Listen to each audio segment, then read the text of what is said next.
What happens to a child after he or she suffers sexual abuse?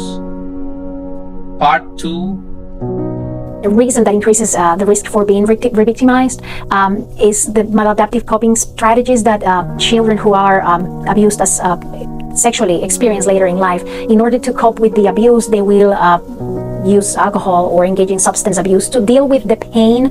They self-medicate themselves that way. The problem is that that's a vicious circle. You are sexually abused as a child, you end up abusing drugs, but that puts you at a very high risk of being re-victimized again because you're vulnerable too.